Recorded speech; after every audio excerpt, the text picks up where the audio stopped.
स्वागत है आपका। आप देख रहे हैं बुद्धा's टीचिंग चैनल।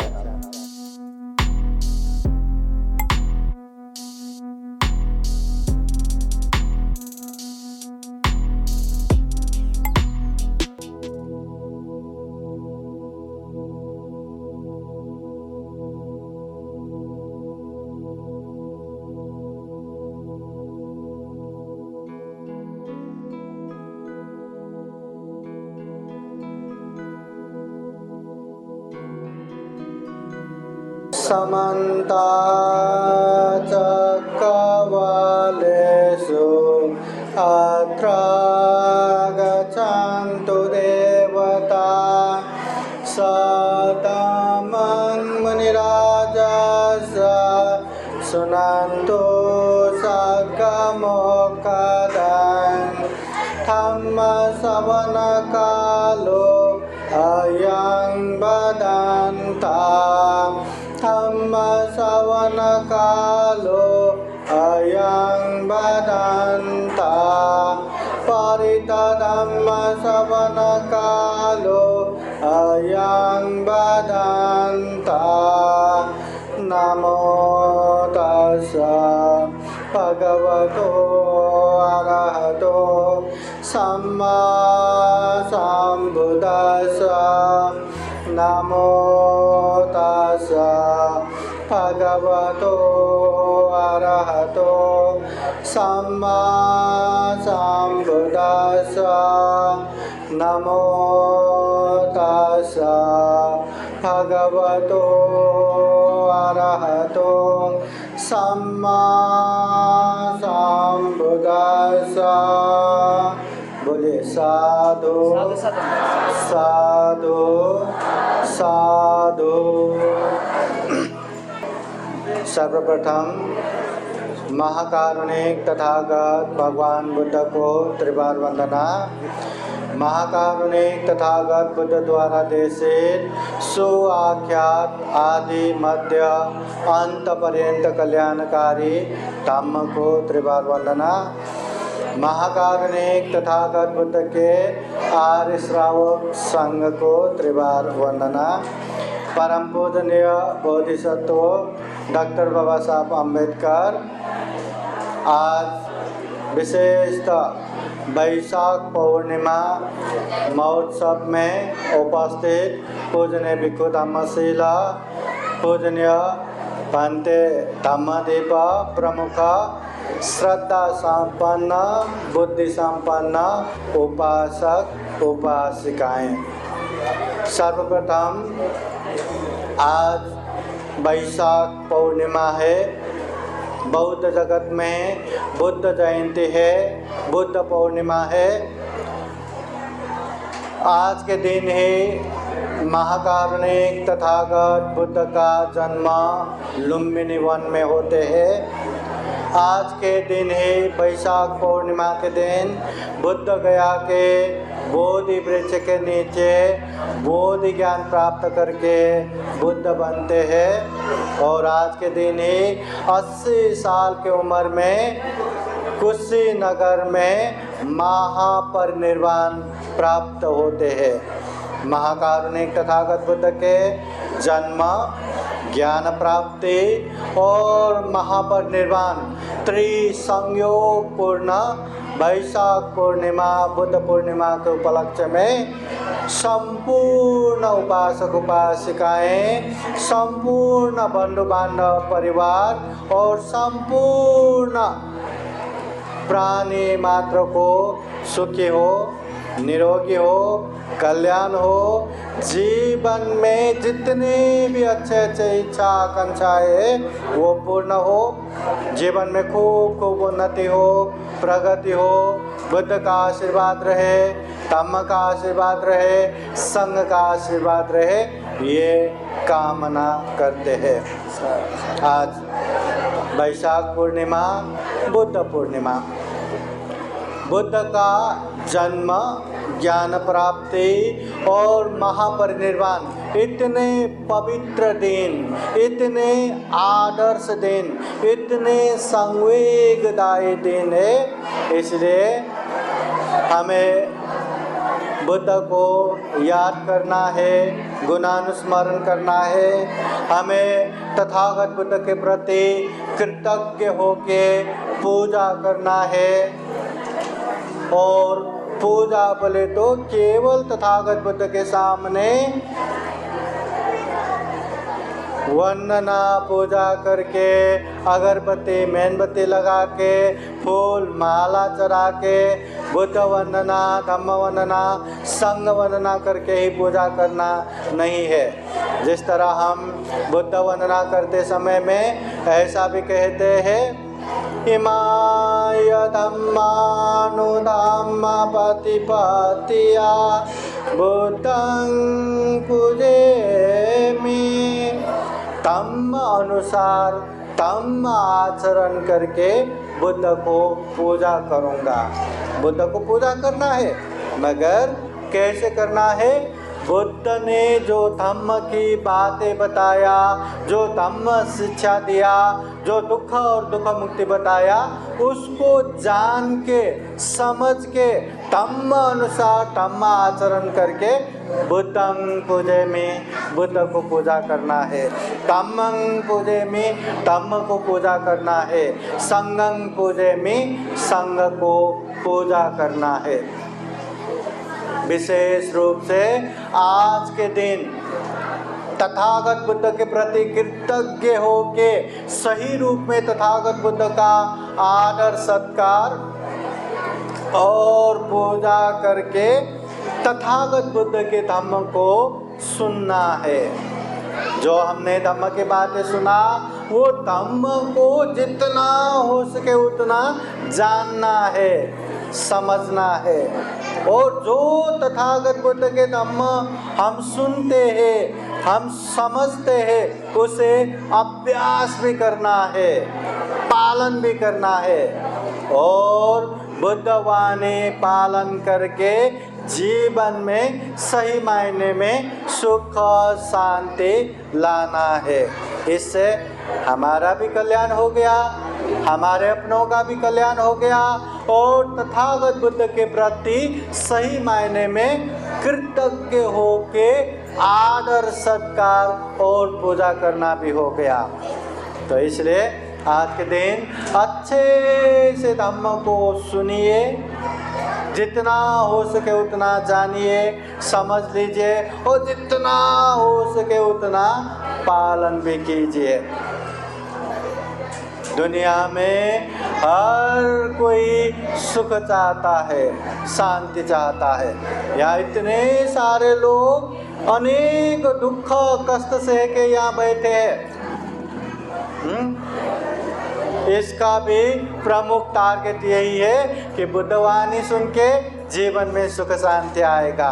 बुद्ध के शरण में, धम्म के शरण में, संघ के शरण में जाके जीवन में सुख शांति आएगा। सुख शांति के लिए ही हम अनेक अनेक दुख कष्ट सह रहे। अभी आसान है क्या?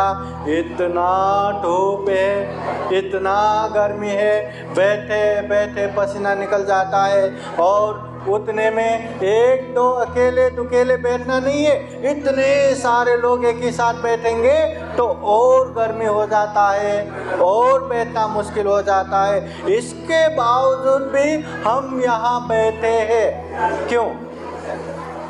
दुख कष्ट सहने के लिए नहीं, सुख शांति प्राप्त करने के लिए। इसलिए अभी सुख शांति क्या है? सुख क्या है? सबसे पहले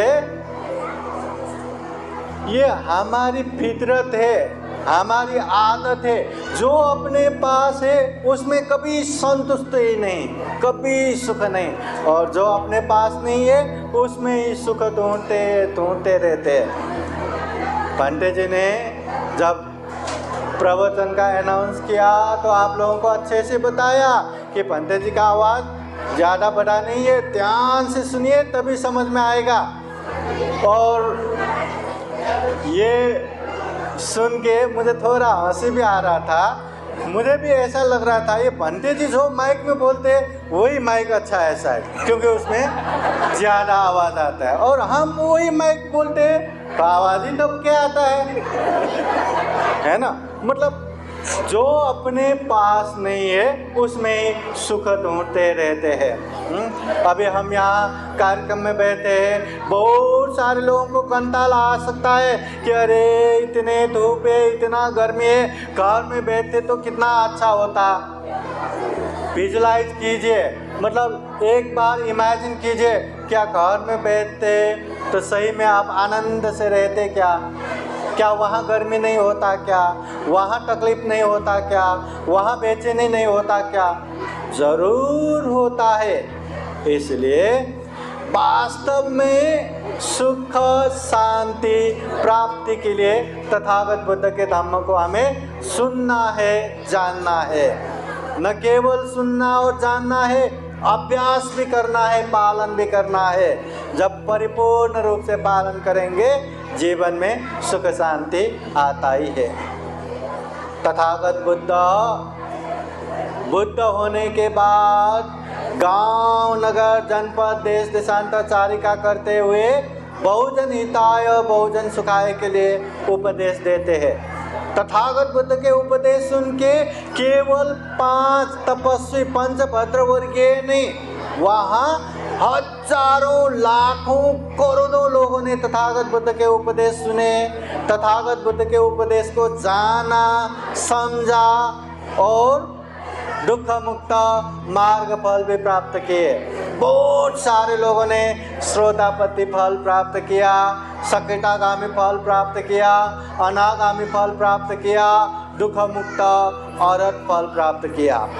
तथागत बुद्ध धम्म प्रचार करते करते राजा बिंबिसार के लिए राजगृह आते हैं, वहाँ वेणुवन विहार दान देते हैं, वहाँ रहते हैं। जब वहाँ अनाथ पिंडिक महाजन आते हैं, बुद्ध के शरण जाके उपासक बनते हैं और श्रावस्ती निमंत्रणा करके उन समय में 54 करोड़ धन खर्चा करके अनाथ पिंडिकाराम जेतवन बुद्ध विहार दान देते हैं। फिर बाद में एक ऐसे महाउपासिका आते हैं जो अपने 9 करोड़ का गहना दान देके उन समय में 27 करोड़ धन खर्चा करके पूर्वाराम विहार दान देते हैं विशाखा महाउपासिका ने।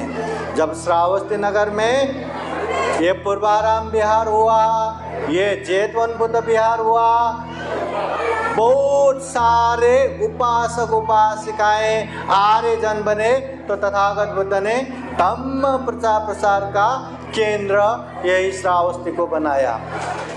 तथागत बुद्ध धम्म प्रचार के लिए अनेक जगह पे जाते, मगर वापस यही श्रावस्ती नगर में आते। अनेक दिशा विदिशाओं से भिक्षु भिक्षुनी उपासक उपासिकाएं तथागत बुद्ध को मिलना है तो यही श्रावस्ती में आते थे। तो धम्म प्रचार का केंद्र यही श्रावस्ती बनाया।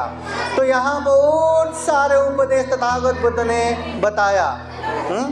एक बार उपोषितागार सीमागृह में 500 भिक्षु लोग उपोषित करने के लिए बैठते हैं और 500 भिक्षु लोग, यहाँ कितने लोग होंगे, है ना? इतना है तो सामने धम्म देशना हो रहा है, फिर भी यहाँ बात करना वहाँ बात करना चालू है ना। तो उन समय में 500 भिक्षु लोग हैं तो वो लोग भी बातें करने लगते हैं, और भिक्षु लोग हैं तो अच्छे ही बातें करने लगते हैं। तो बात करते करते वहाँ एक विषय निकलता है कि दुनिया में सबसे बड़ा सुख क्या है, सबसे बड़ा सुख क्या है। तो उनमें से कोई भिक्षु लोग कहते अरे सबसे बड़ा सुख क्या है, बहुत सारा धन संपत्ति होना, बहुत सारा प्रॉपर्टी होना, यही सुख है। तो कोई भिक्षु लोग कहते नहीं नहीं, इतने में बस नहीं है, हाँ, सबसे बड़ा सुख तो देश के राजा होने में सुख है। राजा हो गया तो सारा देश उसके अंदर में, कितना धन संपत्ति, कितना भोग विलास, राजा होने में ही सुख है।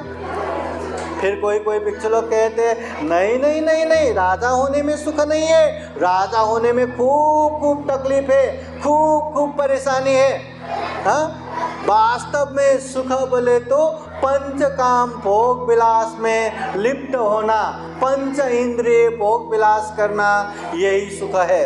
आंखों से जो मर्जी देखते रहना ये सुख है, कानों से जो मर्जी सुनते रहना ये सुख है, नाक से जो मर्जी सूंघते रहना ये सुख है, मुंह से जो मर्जी खाते रहना ये सुख है, शरीर से जो मर्जी स्पर्श करते रहना ये सुख है। तो इस तरह वह अनेक भिक्षु लोग अनेक अनेक सुख के विषय में बताते हैं। तब तथागत बुद्ध वो उपस्थागार में आते हैं। तथागत बुद्ध आए तो सब लोग शांत होके बैठते हैं और बुद्ध को वंदना करके बैठते हैं। तब तथागत बुद्ध पूछते हैं, भिक्षु लोग आप लोग क्या बातें कर रहे थे? तो भिक्षु लोग कहते हैं, भगवान हम संसार में सबसे बड़ा सुख क्या है इसके विषय में चर्चा कर रहे थे। तो हमारी चर्चा में कोई भिक्षु लोग कह रहा था बहुत धन संपत्ति होना सुख है, कोई कह रहा था राजा होने में सुख है, कोई कह रहा था पंचकाम भोग विलास करना सुख है, कोई क्या बोल रहा है। तब तथागत बुद्ध वो भिक्षुओं को समझाते हैं, ध्यान से सुनिए, समझाते हैं तथागत बुद्ध कि दुनिया में वास्तव में सही मायने में सुख क्या है।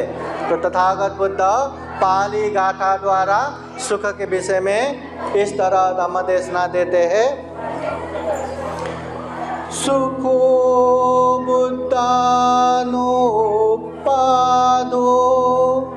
सुखा धम्म देशना सुखा संगस सामगे समगानं तपो सुखो। सुखो बुद्धानुपादो, दुनिया में सबसे बड़ा सुख है बुद्ध का उत्पन्न होना।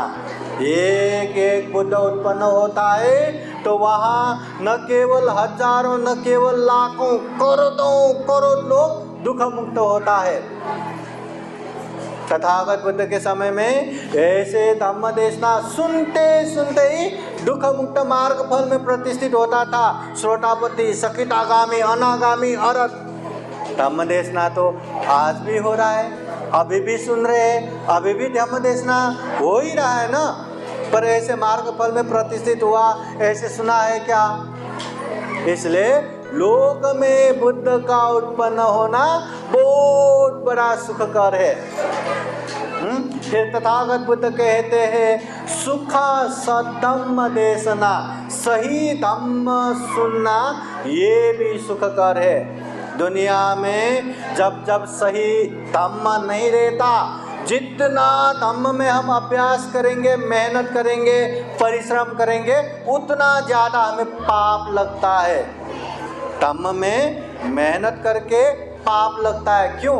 क्योंकि वो धम्म ठीक नहीं है, सही नहीं है।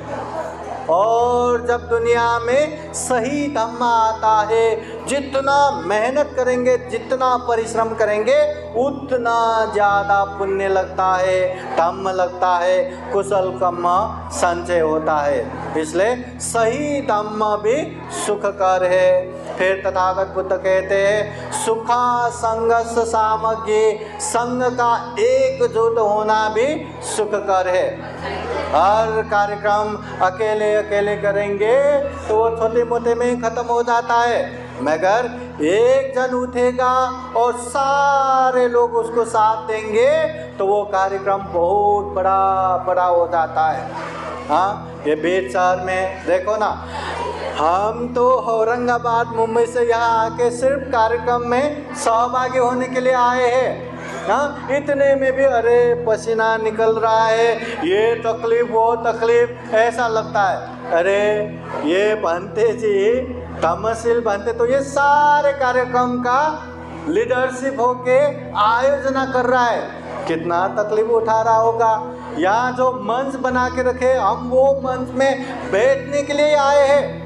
सोचिए, मंच बनाने से लेके ये सारा तैयारी के लिए कितना मेहनत किया होगा। हाँ, अगर एक ही जन मेहनत करता रहा तो कितने लोग आते, मगर पंत जी अच्छे काम कर रहे करके उनके साथ साथ सारे टीम मिलके साथ दिए तो कितना बड़ा कार्यक्रम हो गया, कितना बड़ा ताम्रयाली हो गया कि बीच शहर में कितना श्रद्धावान लोग निकल के आए। पंत जी ये पहले भी बोले कि बीत के उपासक उपासिका खूब श्रद्धावान है। अच्छा लगता है ना सुनने में, अच्छा लगता है ना? क्या श्रद्धावान है? क्या है? क्या है? बोलो ना, है, होना चाहिए। हम पहले जब गुरुजी का उपदेश सुनते हैं, गुरुजी बार बार कहते, देखो सबके मन में एक बोधि चित्त है, सबके मन में एक हीरे जैसा चमक है, बस इतना ही फर्क है कि वो हीरे कीचड़ में पड़ा है। जब कीचड़ में वो हीरे पड़ेंगे तो ऐसे कीचड़ से लटपट वो हीरे न चमक सकता है न उसका तेज निकलता है। बस वो कीचड़ से निकालना है, थोड़ा सा साफ करना है, उसका चमक वही है, कहीं गया नहीं है। वैसे ही हर व्यक्ति के मन में बोधि चित्त है, हर व्यक्ति दुख मुक्त हो सकता है। बस वो जो क्लेश का मेल जो है, वो जो क्लेश का आवरण जो है, उसको ही साफ करना है, उसको ही ख़त्म करना है। जब ख़त्म होगा हीरे की तरह वो बोधि चमक जाएगा और हम भी दुख मुक्त हो सकते हैं। इसलिए हमें श्रद्धावान बनना है, श्रद्धावान बनने के लिए प्रयास करते रहना है, तथागत बुद्ध के धम्म सुनते रहना है, धम्म जानते रहना है और जितना हो सके उतना अभ्यास और पालन करना जरूरी है। अभ्यास नहीं करेंगे, पालन नहीं करेंगे तो कोई फायदा नहीं। अभी आप लोग ध्यान तो बैठते होंगे, हाँ, बहुत सारा साधक साधिकाएं होंगे यहाँ पे। अगर हम यही कहते रहेंगे एकायनो अयं मग्गो विशुद्धिया, विशुद्धि के लिए, निर्वाण प्राप्ति के लिए ध्यान ही एकमात्र उपाय है। ध्यान करेंगे तो ही एकाग्र होगा, मन एकाग्र होगा और अशुद्ध मन परिशुद्ध होगा। अगर हम बोलते रहेंगे, अगर हम सुनते रहेंगे तो मन क्या एकाग्र होगा? मन क्या शुद्ध होगा? नहीं ना। जब हम 2 मिनट 4 मिनट ध्यान करने को बैठेंगे तब पता चलता है मन कितना चंचल है। हाँ, इसलिए ये धीरे धीरे तथागत बुद्ध के वाणी सुनते जाना है, समझते जाना है और साथ ही साथ अभ्यास भी करते जाना है। इसलिए आज पवित्र बौद्ध पूर्णिमा है, बुद्ध पूर्णिमा है। हाँ, ये इतना पवित्र, इतना आदर्श, इतना संवेगदायी दिन है कि आज के ये दिन में हम ही केवल इतने धूप में इतना पसीना बहा के कार्यक्रम में सहभागी नहीं हुए। हाँ, पूरे महाराष्ट्र में, पूरे इंडिया में और जितने भी बुद्ध के प्रति श्रद्धा और आस्था रखने वाले अनेक देश, चाहे श्रीलंका हो, थाईलैंड हो, म्यांमार हो, लाओस हो, कंबोडिया हो, अनेक देशों में इसी तरह का कार्यक्रम करते रहते। उपवास धारण करके, अष्टशील पालन करके, बिहारों में रह के खूब सारा धम्म देशना सुनते हैं। कहीं अकुशल न हो जाए, पाप न हो जाए करके बिहार में ही रुकते हैं, यहाँ वहाँ नहीं जाते। तो आज के दिन बहुत सारे लोग पुण्य कार्य में सहभागी होते रहते हैं। इसलिए आज के दिन हमें जितना हो सके उतना अच्छे से शील पालन करना है। 5 शील पंचशील तो पालन करना ही है, हुआ तो अष्टशील 8 शील पालन करना है। जितना हो सके श्रद्धा चित्त से, त्याग चित्त से दान देना है और जितना हो सके ध्यान भावना भी करना है आज के पवित्र दिन पे। और आज किया ना तो देखना अच्छा लगा कि नहीं, मन को शांति मिला कि नहीं, मन को संतोष मिला कि नहीं। अगर मिलता है, अगर सुख शांति होता है, तो यही चीज़ को निरंतर करते जाइए, करते जाइए। मैं तो कहता हूँ ये अच्छे करने का आदत बना दीजिए। लोग बुरे बुरे आदत में फंस जाता है। अरे वो बुरे आदत बुरी है ये समझ लो, धीरे धीरे धीरे धीरे उसको ख़त्म करते जाओ, मगर अच्छे चीज़ों की आदत बनाओ। चाहे दान देने में हो, शील पालन करने में हो, ध्यान करने में हो। एक बार आदत बन गया ना, फिर आप चाहो न चाहो आदत से ही वो पुण्य कार्य होता रहेगा।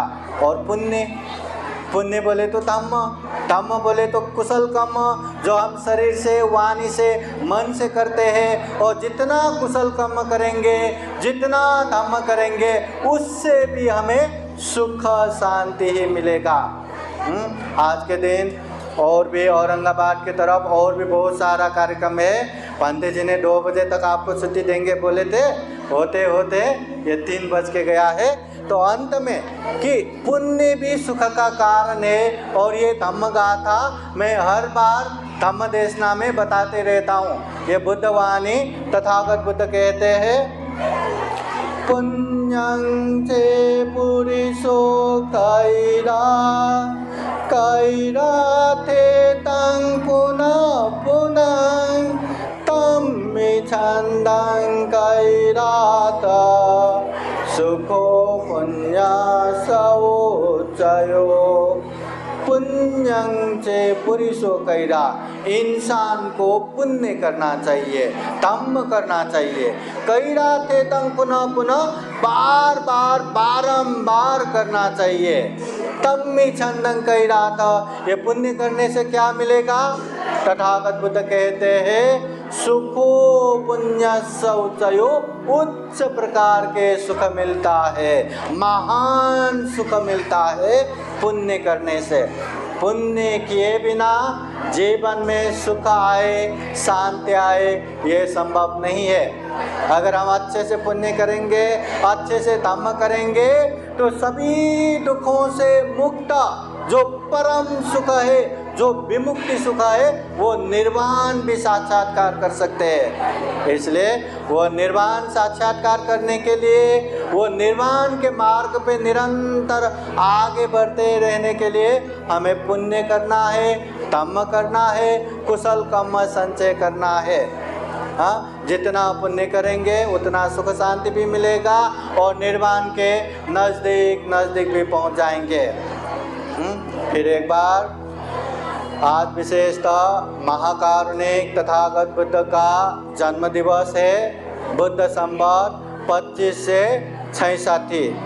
और ये बुद्ध संवत बोले तो बौद्ध लोगों के लिए, बौद्ध जगत में एक न्यू ईयर की तरह भी है, नई साल की तरह भी है। इसलिए जिस तरह बिजनेसमैन या व्यवसाय उद्योग करने वाले हर आर्थिक वर्ष में कितना नुकसान हुआ, कितना फायदा हुआ, कितना प्रॉफिट हुआ, वो सारा हिसाब किताब करते हैं। तो आज के दिन हमें अपने चरित्र का भी हिसाब किताब करना है कि मैंने कितना पुण्य किया, कितना धम्म किया। अगर अच्छे पुण्य धम्म नहीं किया तो ठीक है, ये आने वाले साल में खूब अच्छा करो। अगर अच्छे पुण्य धम्म करते आए तो समझ लो मैं अच्छा कर रहा हूँ, उसको और अभिवृद्धि करते जाओ और अच्छे करते जाओ। हाँ, तो इस तरह आज वैशाख पूर्णिमा बोले तो बुद्ध जयंती भी है, बौद्ध लोगों का नया साल भी है। और आज के दिन ही महाकारुणिक तथागत बुद्ध ने बुद्ध गया के बोधि वृक्ष के नीचे बुद्धत्व ज्ञान प्राप्त करके बुद्ध बने, सम्यक संबुद्ध बने। आज के दिन ही तथागत बुद्ध 80 साल की उम्र में कुशीनगर में महापरिनिर्वाण को प्राप्त हो गया। ये वैशाख पूर्णिमा, बुद्ध पूर्णिमा के दिन। और इसके अलावा भी बुद्ध होने के बाद ठीक 1 साल बाद पहली बार अपनी राज्य कपिलवस्तु में यही वैशाख पूर्णिमा के दिन ही आए थे। ये वैशाख पूर्णिमा का संयोग है। ऐसा बहुत सारा संयोग है, पर प्रमुख जन्म, ज्ञान प्राप्ति, महापरिनिर्वाण। इतना आदर्शमय दिन, इतना पवित्रमय दिन, इतना संवेगदायी दिन ये वैशाख पूर्णिमा है, ये बुद्ध पूर्णिमा है, ये बुद्ध जयंती है। इस उपलक्ष्य में फिर एक बार आप सभी के जीवन में सुख हो, शांति हो, मंगल हो, कल्याण हो।